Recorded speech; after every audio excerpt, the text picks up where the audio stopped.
It's Wednesday, January 10th. Welcome to the President's Daily Brief. I'm Mike Baker, your eyes and ears on the world stage. Let's get briefed.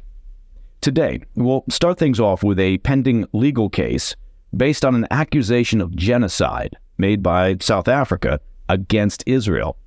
Israeli lawyers are set to appear before the International Court of Justice to face charges that its war in Gaza amounts to an act of genocide.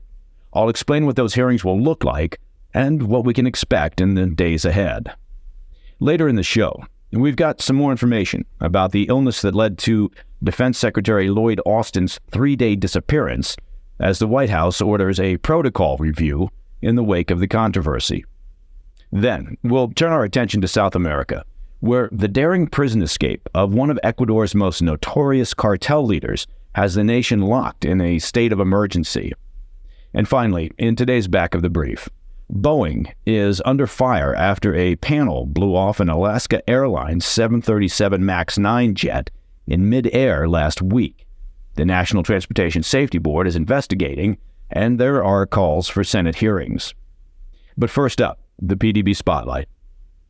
The International Court of Justice, the ICJ, is set to begin hearings this week on a significant case brought by South Africa against Israel. Now, the accusation is obviously very serious. South Africa alleges that Israel's actions in the Gaza war amount to genocide. Now, the case seeks an emergency suspension of Israel's military campaign in the region. South Africa's detailed 84-page filing accuses Israel of causing severe mental and physical harm to Palestinians in Gaza and creating living conditions intended to bring about their physical destruction. This, South Africa argues, constitutes genocide. The filing highlights Israel's failure to provide essential supplies like food, water, medicine, and fuel during the over 3-month-long war with Hamas. It also points to the sustained bombing campaign that has devastated much of Gaza, forced the evacuation of around 1.9 million Palestinians, and, according to Gaza health authorities, resulted in over 23,000 deaths. It should be noted that Hamas is still in control of the Gaza Health Ministry and still responsible for reporting statistics regarding fatalities. This move by South Africa has garnered support from several nations and organizations, including Jordan, Turkey, Malaysia, and the Organization of Islamic Cooperation, which is a 57-member bloc comprising countries like Saudi Arabia, Pakistan, and Iran. And here, it should be noted that Iran is the primary sponsor of Hamas. Responding to these allegations, Israeli President Isaac Herzog has labeled the ICJ case as atrocious and preposterous, maintaining that Israel has made every effort to minimize civilian casualties in Gaza. The U.S. has also publicly opposed the accusations. During a press conference in Tel Aviv yesterday, U.S. Secretary of State Antony Blinken said South Africa's genocide charge against Israel is, quote, meritless, while acknowledging the heavy toll of the war on Gaza's civilians. So, what are these hearings going to look like? Well, first off, you shouldn't expect to watch them on C-SPAN, as this all happens behind closed doors. Scheduled for January 11th and 12th, the proceedings will give South Africa and Israel 2 hours each, spread over separate days, to present their arguments before a panel of 17 judges. Now, this panel includes 2 judges appointed by each disputing side. An interesting note, Israel has chosen Ahron Barak, the former president of Israel's Supreme Court, to sit on the judicial panel and hear the case. In addition to being a respected legal scholar, Barak is a Holocaust survivor who fled Nazi-occupied Lithuania as a boy. These hearings, however, are nothing like a criminal trial. There'll be no witness testimonies or cross-examinations. Instead, the ICJ proceedings are more akin to arguments before the U.S. Supreme Court, focusing primarily on legal arguments presented by state officials and their teams of international lawyers. You shouldn't expect a final decision on the charges of genocide anytime soon. The court's final determination on South Africa's allegations will likely take years. However, the court can enact emergency measures in the short term, and that's what's being requested here. South Africa is asking the court to order Israel to halt its military actions in Gaza and take steps to prevent genocide, with a decision on these measures likely to come in weeks. So what happens if the court actually comes down against Israel? The answer is not much in the short term. The court will ask Israel to cease its fighting in Gaza immediately, take measures to prevent more deaths, and issue regular reports to the ICJ about what measures it's taking. However, the ICJ has no way of enforcing its rulings. In the long term, however, such a ruling could damage Israel's international standing. It could also potentially lead to the prosecution of Israeli leaders, although that would likely have to be in absentia since Israel is not signed on to the International Criminal Court. Perhaps at the same time, as they're mulling over South Africa's case against Israel, the ICJ could also rule on Hamas's use of rape and sexual violence as weapons of war, based on documented evidence gathered following the 7 October attacks. All right, coming up, we've got new details about U.S. Defense Secretary Austin's health, and we'll take a look into the unfolding crisis in Ecuador following a dramatic prison break by a notorious criminal, an event that has triggered a national state of emergency. I'll be right back. Welcome back. We're getting some clarity on the illness that caused Secretary of Defense Lloyd Austin to be rushed to the ICU on New Year's Day, leading to his controversial 3-day disappearance, and his office's failure to advise the White House that the secretary was incapacitated. Doctors at Walter Reed National Military Medical Center have disclosed that prostate cancer was detected in Secretary Austin during a health screening in early December, necessitating immediate treatment. The medical team revealed that Austin was first admitted to the hospital on December 22nd. A minimally invasive surgical procedure was done aimed at treating and curing prostate cancer. The surgery was reportedly successful, and he was able to return home the following day. However, complications arose shortly after that.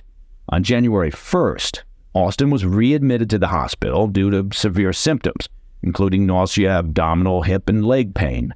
This was later identified as a urinary tract infection stemming from the surgery. Now, by January 2nd, his condition warranted a transfer to the ICU for closer monitoring and advanced care. The infection was treated non-surgically, and doctors have confirmed that Secretary Austin remained conscious throughout his post-surgery hospitalization. The White House reportedly wasn't advised that Austin was incapacitated until the 4th of January, 3 days after being readmitted to the hospital. Now, the DoD has noted that part of the communications breakdown here was due to the fact that Austin's chief of staff was ill with the flu and not working. The White House, in responding to the controversy yesterday, announced that they're ordering a review of cabinet protocols for delegating authority.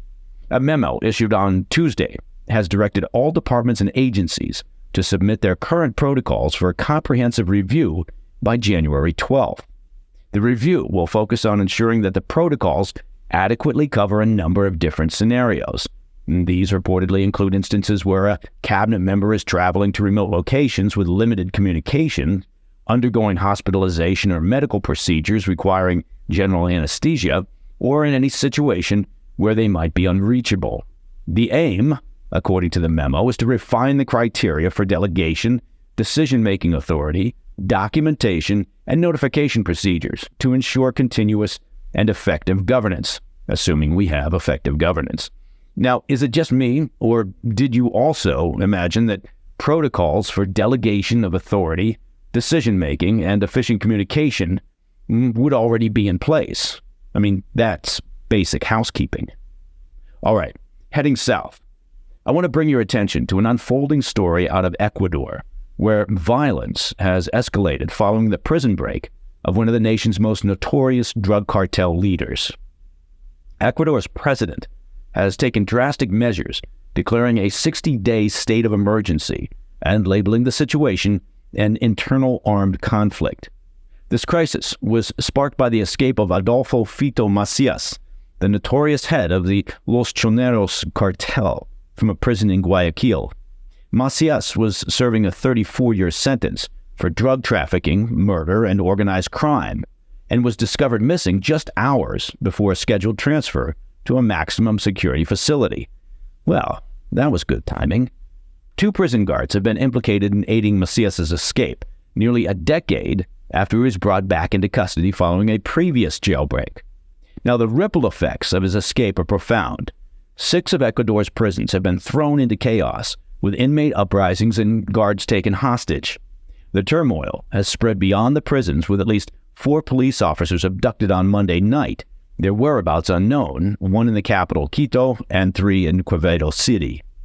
The violence has surged in public spaces as well, with explosions reported in several cities, including a blast on a pedestrian bridge in Quito and another close to the residence of the president of the National Justice Court. In an alarming escalation, masked assailants stormed the set of a public television channel during a live broadcast brandishing guns and explosives. Responding to the chaos, and in an attempt to restore order, the president has issued another decree, this time designating 20 drug trafficking gangs as terrorist organizations. This decree empowers the military to actively neutralize these groups, marking a severe intensification of the nation's crackdown on organized crime. All right, coming up in the back of the brief, it was a memorable moment for travelers on an Alaska Airlines flight as a panel blew off their Boeing 737, leaving a sizable hole in the fuselage while in flight. More on that and the fallout for Boeing when we come back. In today's back of the brief, I wanted to take a look at an alarming incident that unfolded last week involving a Boeing 737. To quickly bring you up to speed, on Friday, a plug designed for an emergency door became detached from an Alaska Air 737 mid-flight, approximately 16,000 feet above Oregon. This created a gaping hole in the side of the plane. Remarkably, the aircraft was able to return safely to Portland, sparing all 171 passengers and the 6 crew members from injury. But the plot thickens, as ongoing investigations suggest that Alaska Airlines might have been aware of the problem before the flight took off. The National Transportation Safety Board, the NTSB, reports that the 4 bolts meant to secure the plug were missing. The agency is now trying to determine if these bolts were ever even installed. The NTSB also disclosed that this wasn't the plane's first sign of trouble. Warning lights had been triggered on 3 separate occasions during previous flights. In fact, alarms went off on 2 consecutive days right before the aircraft experienced the fuselage blowout. The initial warnings occurred as the plane flew over the Pacific Ocean from Hawaii. The airline's response was to halt the long flights from Hawaii but continue operations over land. What? Look, I'm not an engineer, but I don't think the problem is fixed by simply not flying over the ocean. We're missing some bolts there, Bob. No worries, just don't fly it over water, she'll be fine. I'm not sure if that's how airplane engineers talk, but that's in my imagination. Now, this issue might not be isolated to a single aircraft. Following last Friday's scare, airlines have been conducting thorough inspections of their Boeing 737 MAX 9 jets. Disturbingly, both United and Alaska Airlines have found similar issues with loose hardware on the plugs in several planes. Now, here's a statement of the obvious for today. This is not a good look for Boeing. The company convened an all-hands safety meeting this Tuesday in the wake of the Federal Aviation Administration's decision to temporarily ground all Boeing 737 MAX 9 aircraft that are equipped with a plug door. This order affects a fleet of 171 planes worldwide. One more interesting note. An iPhone that got sucked out of the hole in the Alaska Airlines plane and fell to the ground was found on Sunday. It fell 16,000 feet to the ground, and it was intact and still working. It was also still in airplane mode. Separately, they're still looking for DB Cooper.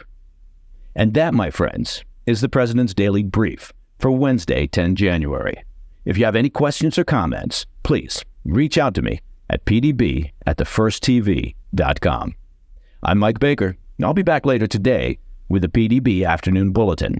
Until then, stay informed, stay safe, stay cool.